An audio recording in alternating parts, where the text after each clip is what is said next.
Public Public hearing 5A.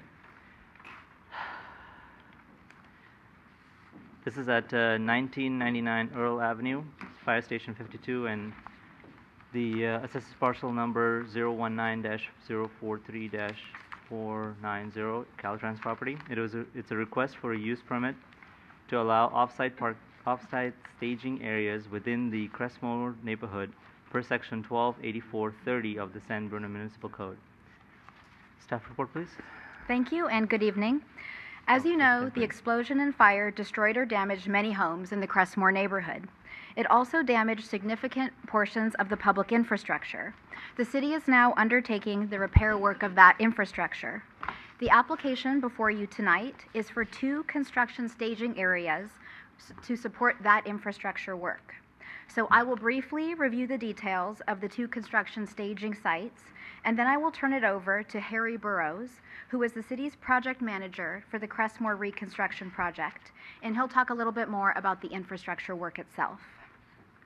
So the first construction staging area is proposed at 1999 Earl. That is the city fire station at the corner of Sneath and Earl. The parking lot at that location has 12 marked parking spaces and substantial additional space in the parking lot. They use it for other parking and other storage, but it's generally underutilized now. There are typically 3 fire department staff on duty at any one time, leaving plenty of available space in that lot. So the project proposes to store construction materials and have vehicle staging in the southern portion of that parking lot. And that area would be enclosed within a temporary fence. There would be plenty of space for the customary activities that take place at the fire station in the remainder of the lot. The second staging location is located on the northwest corner of San Bruno Avenue and Glenview Drive. This is a site you're familiar with. It's kind of a parking lot. It's like a gravel parking lot, and people use it to access the recreational trails in the area. So it's primarily used now for parking. It's quite a large site, actually, that reaches up pretty far up to the north. It is owned by Caltrans, and like I said, used primarily just for the parking for recreation. So the project proposes to use only the northern section of the lot, and that would be the same kind of construction staging of use of materials and vehicle staging. And again, it would be enclosed within temporary fencing. There would still be plenty of room there in the southern portion of the lot to use for the recreational parking that it's currently used for. We would like to note that both sites would be closely monitored by the city. The city is acting as the applicant in these cases, even though private contractors will be undertaking the work. We do not anticipate any negative impacts into the neighborhood. These sites are as far away as possible from a lot of adjacent neighbors, considering where the construction work has to take place, and really provides a needed construction staging area for the infrastructure project. So staff does recommend that the temporary use permit be approved for both locations for the maximum of 1 year. That's within your authority, with the conditions that are in the staff report. And should additional time be required, then we would come back to you for additional temporary use permit in the future. And so I'd like to turn it over now to Harry Burrows, the project manager for reconstruction. And at the end of his remarks, we'll both be available to answer any questions. Thank you.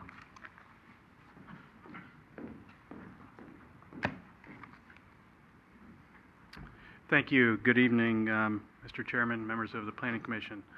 Again, I'm Harry Burrows. I'm the city's project manager for the Glenview Reconstruction Project.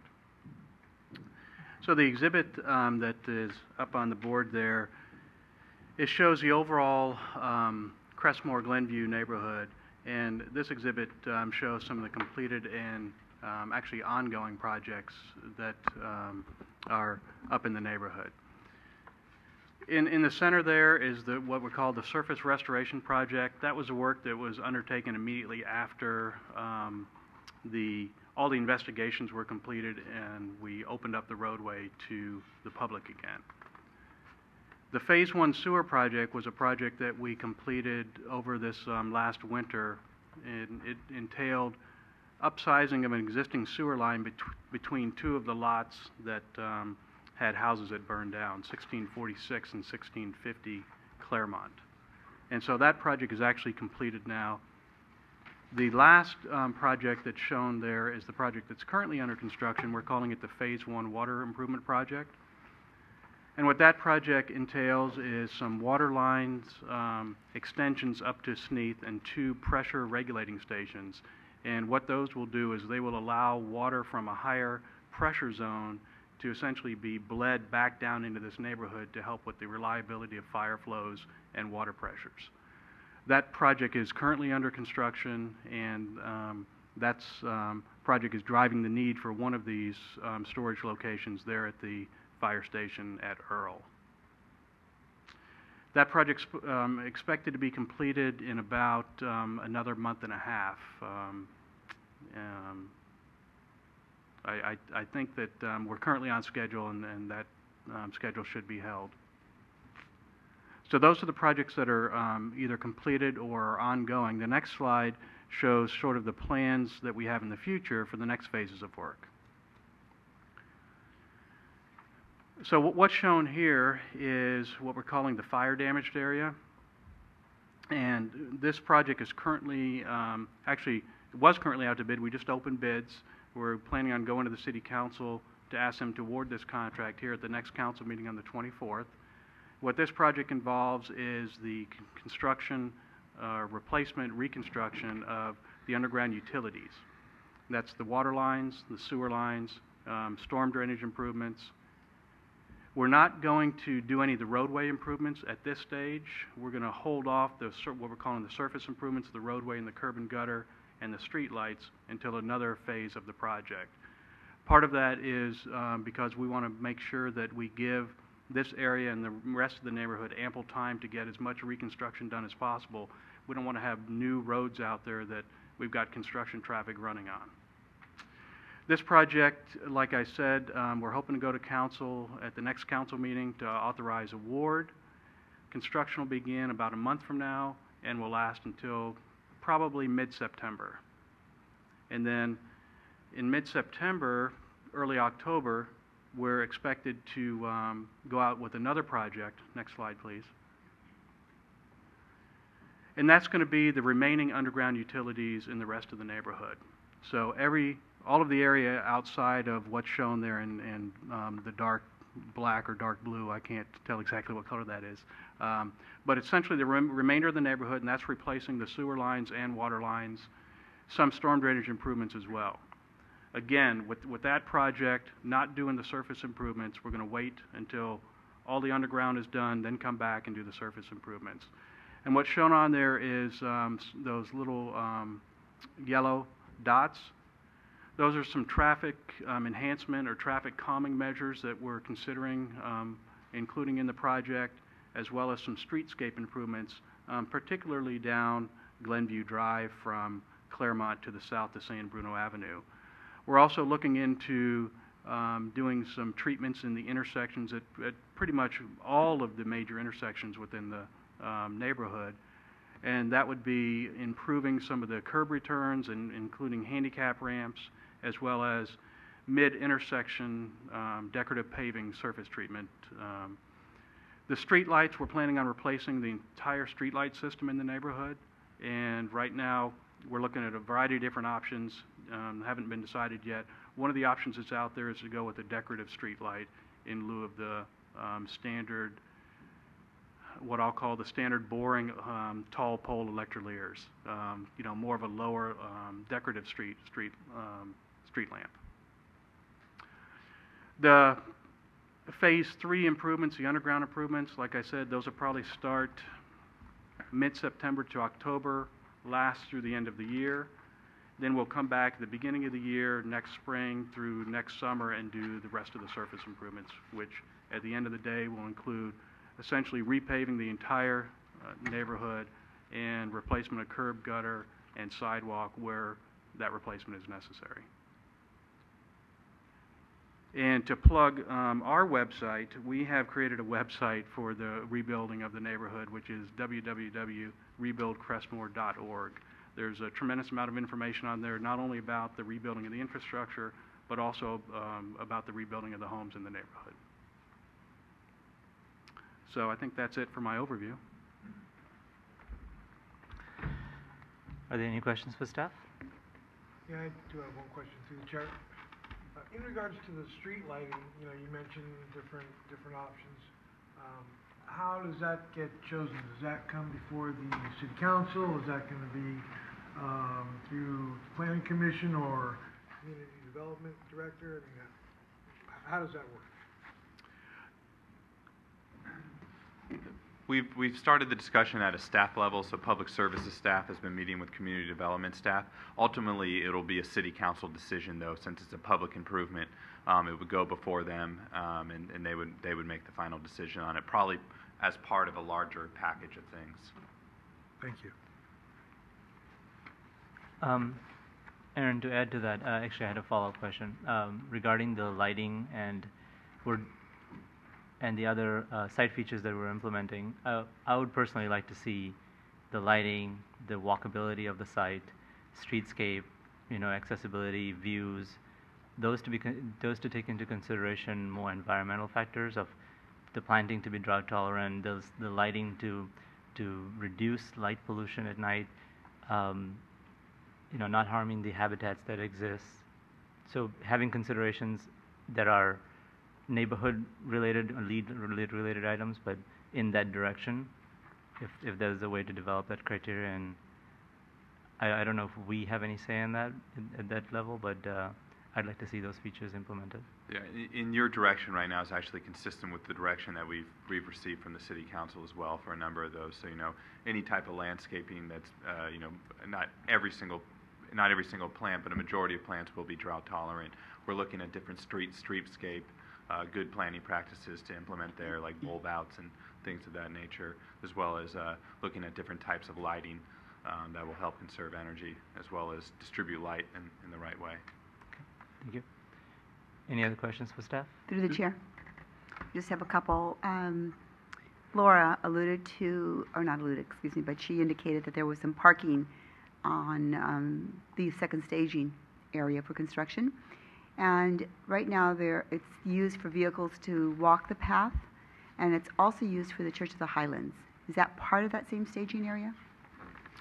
I believe that is. It's the area up top where it's currently mostly gravel. Mm-hmm. And so whatever staging area we would use, we would make sure that we, you know, preserve enough area for people that are going to park there to go on the walking trail, as well as, you know, coordination with the Church of the Highlands. Mm-hmm. Okay. And then the other question, I don't know if it's for staff or for you, was at one point I understood there was going to be some level of bicycle trails in the area of Crestmore. Is that something that's still being considered? I don't, not as part of this project. I know that there was in the general plan, for example, the ideas for, you know, the reuse of Crestmore Canyon. I think that was one of the ideas among many different recreational activities.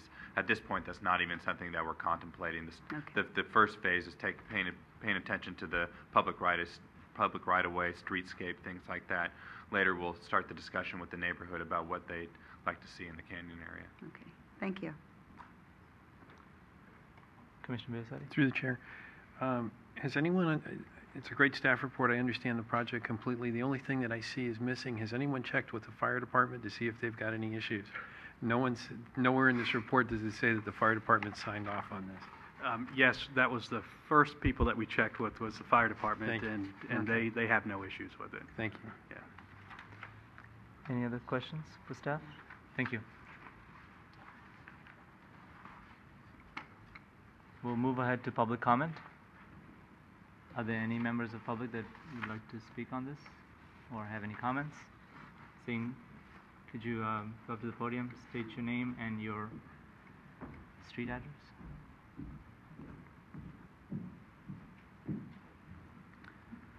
Thomas Wells, 871 Easton Avenue. I was curious to know if San Bruno has a dark skies ordinance for street lighting or not, and that would of course dictate the type of street lights, its efficiencies, and of course its backscatter of lighting to the sky. The short answer is no. We don't have a dark skies ordinance, but the longer is we will take into consideration all those different factors and then present all those to the city council to consideration, for consideration. Thank you. Are there any other public comments? Seeing none, public comment is now closed. We'll bring it back to the commission for discussion or motion. Through the chair. Yes, Commissioner.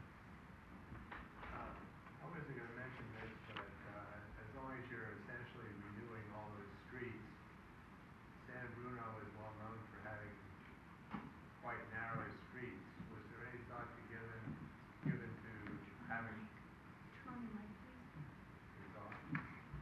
Oh, thank you.